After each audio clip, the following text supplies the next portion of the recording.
The word in modern use signifies an evil spirit or an evil genius. And remember, genius is one of the definitions of father. A father is a genius. Isn't the Pope the father? And isn't the black Pope a father? Because Pope means Papa, means father.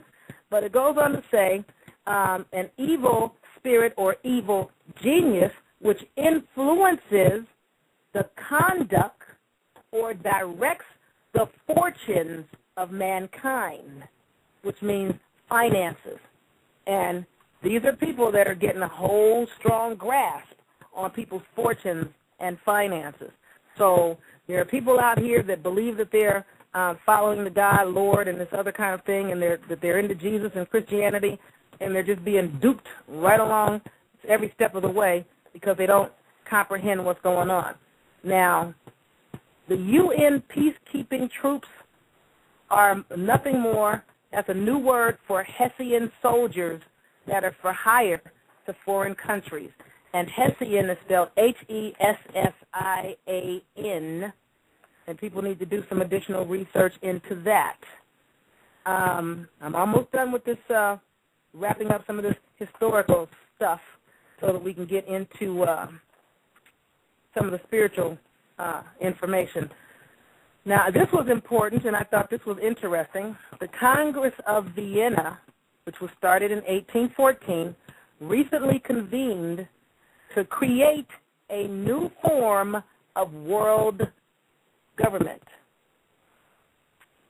which is another way of saying world order, which is another way of saying new order, which is going right back to the Jesuits.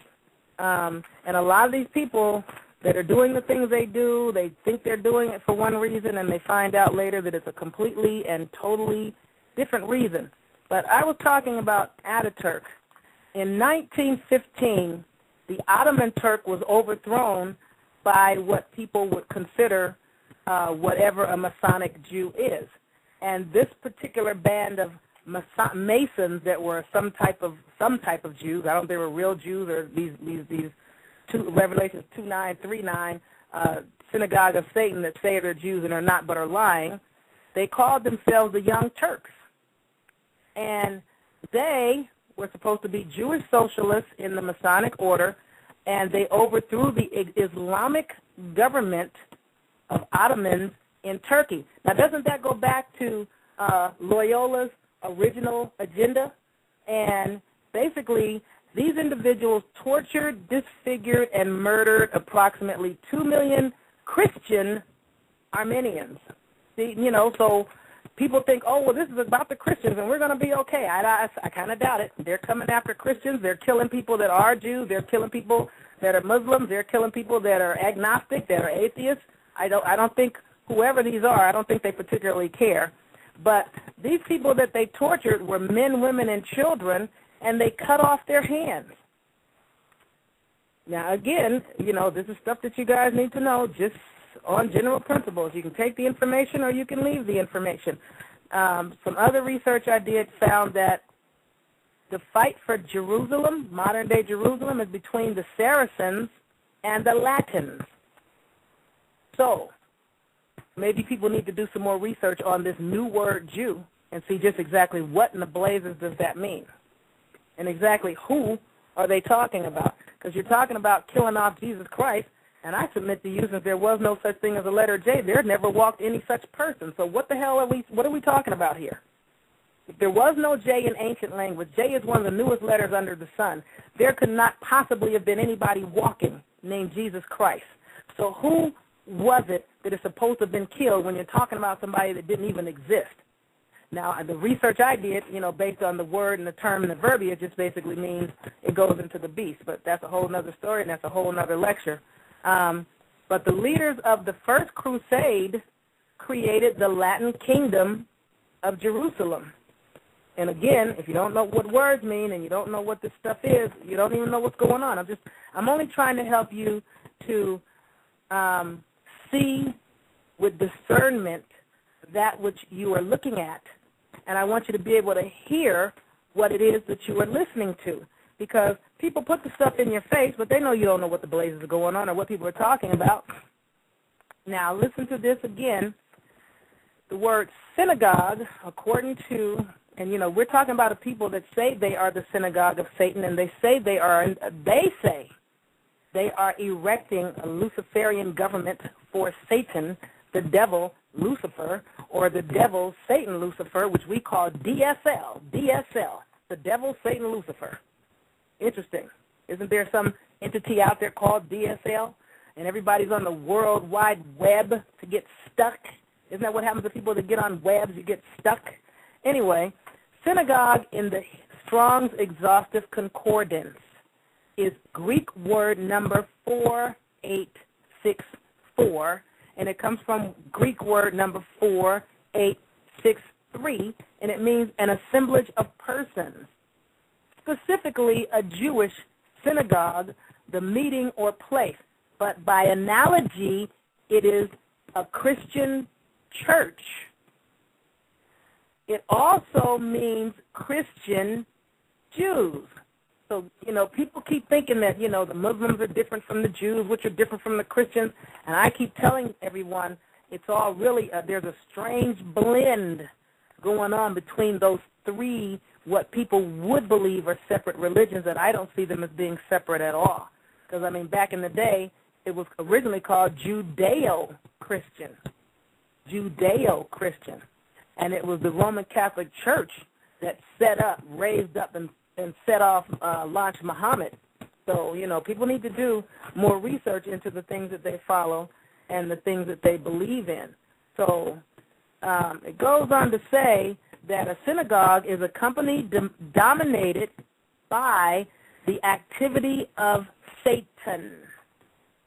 The word Satan means enemy, adversary, and opponent. But as I said last week, it also means the enemy of man, the enemy of man, which is the enemy of mind, which is the enemy of supernatural force and power. Let's see here. All right, I don't think I need to remind you guys of this. I'm just going over some last-minute things that may have been missed and overlooked before. And then this is something on a completely and totally different note that I think people should know, just like I was telling you guys about this law that got set up that people didn't know about. How many people are aware that in 1979, I don't know that it was President Carter, but it certainly was his people. You got people that have infiltrated what you call the federal government.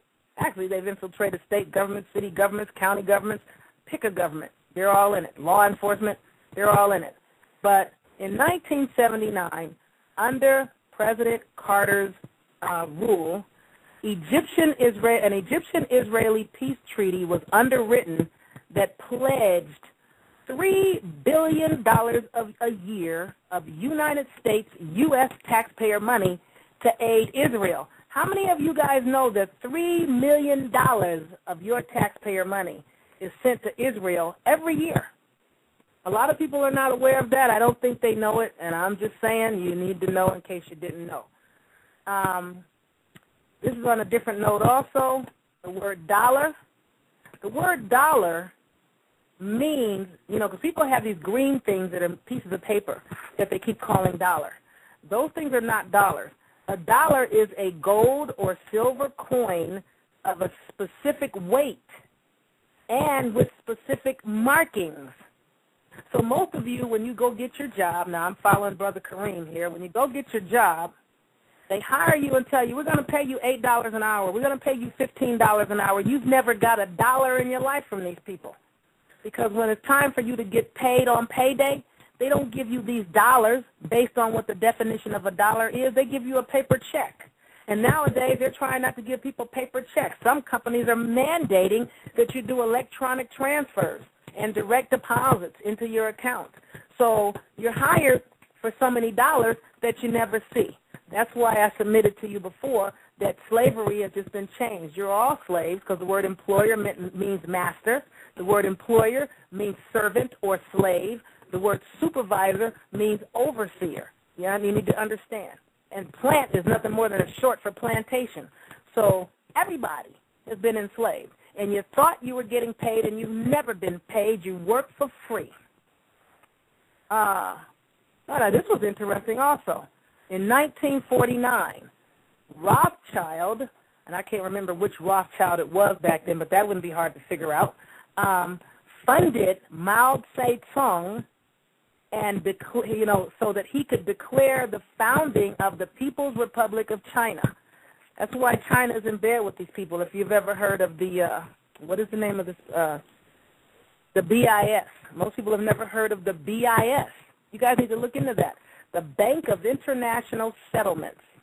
All kind of big secret things go on that are never reported and never disclosed, and, nobody needs to know. These people are over all the banks of the world that are banks, okay, just so you know on general principles. I think I've basically covered, no, maybe I didn't. In 1948, apparently President Harry S. Truman was bribed to declare that the United States, to declare that the United States was the first government or nation, foreign nation, to officially recognize the State of Israel, despite the fact that the UN and Britain had no authority whatsoever to give Israel any Palestinian land. So I'm wondering, okay, who's who and what's what? I'm still trying to figure out exactly who these people are, because I see a strange blend of a lot of things going on over there, and people are not clear what's going on. Now, I think I told you guys before that the Bushes are sheriffs, and everybody's wondering where President Obama was born.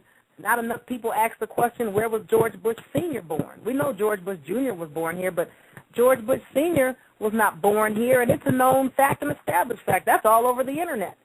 He's from Germany, and he was born a sheriff, S-C-H-E-R-F-F, sheriff. In 1942, Prescott Bush was funding Hitler, and as a result, his company was seized under the Trading with the Enemy Act.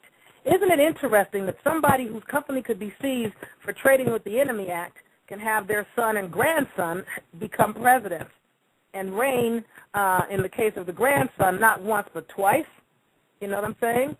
And I think that's probably about all I want to say, but no, I think I should add one more thing.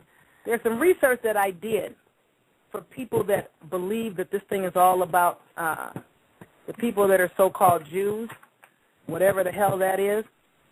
Apparently, whoever these individuals are planning to and willing to wipe out all Jews from the face of the earth, especially if it has anything to do with avoiding becoming exposed. So I'm saying people need to stop thinking that things are about them because of their race or because of their religion or because of their skin color, and everybody thinks they're special. Nobody's not special when it comes to these individuals that I'm talking about. They are more than prepared to kill anybody and kill everybody.